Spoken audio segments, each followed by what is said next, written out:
नमस्कार दोस्तों, आपका अपना YouTube channel success biography point में आपका हार्दिक स्वागत है। आज हम बात करने जा रहे हैं एक महान क्रांतिकारी जिन्होंने देश आज़ाद करने में अपना महान योगदान निभाया। पंजाब केसरी लाला लाजपत राय का जीवन परिचय के बारे में हम आज बात करने जा रहे हैं। इनका जन्म 28 जनवरी 1865 को पंजाब के मोगा में एक साधारण परिवार में हुआ था। इनके पिता का नाम लाला राधाकृष्ण एक अध्यापक रहे। इनके प्रभाव लाला लाजपत राय पर भी पड़ा। लाला लाजपत राय ने अपनी स्कूली शिक्षा के बाद वकालत की ओर रुख कर लिया और वकालत की ओर एक ईमानदार वकील बने और जल्दी ही इनका एक काम से मन भी हट गया और इनको अंग्रेज़ों के प्रति क्रोध पैदा हो गया और इन्होंने बैंकिंग का काम किया। इस समय भारत में बैंक अधिक लोकप्रिय नहीं था, लेकिन इन्होंने बैंक को ही चुना। पीएनबी बैंक तथा लक्ष्मी बीमा कंपनी की स्थापना की इन्होंने और दूसरी तरफ वे कांग्रेस के साथ अंग्रेजों के खिलाफ बात करते रहे। लाला लाजपत राय ने पंजाब केसरी से नवाजा गया और पंजाब में सबसे लोकप्रिय नेता बनकर उभरे। इनका झुकाव आर्य समाज की तरफ भी था। उस समय आर्यों का धर्म विरोधी समझा जाता था, लेकिन लाला लाजपत राय ने आर्यों का साथ दिया और जल्द ही इसी प्रयास में वे सफल भी रहे और इन्होंने दूसरा लोकप्रिय कार्य भारतीय शिक्षा की तरफ किया।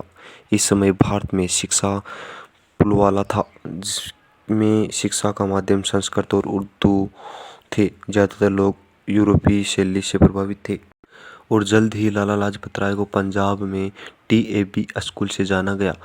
इसमें लाला लाजपत राय का महान योगदान रहा। इनकी शिक्षा के क्षेत्र में दूसरा योगदान लाहौर के टीएबी कॉलेज से रहा।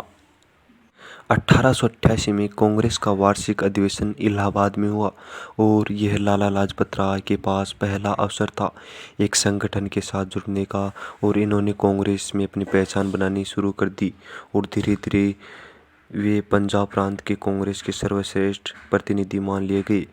कि इनके जीवन की बात की जाए तो 1906 में इनको शिष्टमंडल का सदस्य बनाया गया और लाला लाजपत राय ने एक नारा भी दिया कि मेरे शरीर में पड़ी एक एक कील लाठी ब्रिटिश सरकार के ताबूत में एक एक कील का काम करेगी। और वे धीरे धीरे ब्रिटिश सरकार की नज़र में अखरने लग गए। ब्रिटिश सरकार चाहती थी कि इन्हें कांग्रेस सरकार से अलग कर दिया जाए। 1907 में ब्रिटिश सरकार के खिलाफ लाला लाजपत राय के साथ किसानों ने आंदोलन शुरू कर दिया और अंग्रेज सरकार इसी मौके की तलाश में थे और ब्रिटिश सरकार ने लाला जी को गिरफ्तार किया और देश से निकालने की बात करने लगी। लेकिन लोग सड़कों पर उतर गए और ब्रिटिश सरकार का झुकाव और जलियांवाला बाग हत्याकांड के बाद उन्होंने ब्रिटिश के ऊपर और ज़्यादा आक्रोश कर दिया।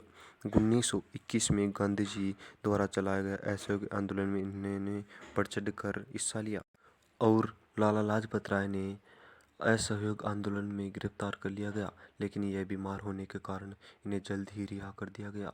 इसी बीच इनके संबंध लगातार कांग्रेस से कम होते गए और 1924 में इन्होंने कांग्रेस छोड़कर स्वराज्य पार्टी में शामिल हो गए और केंद्रीय असेंबली के सदस्य बन गए और यहाँ भी इनका मन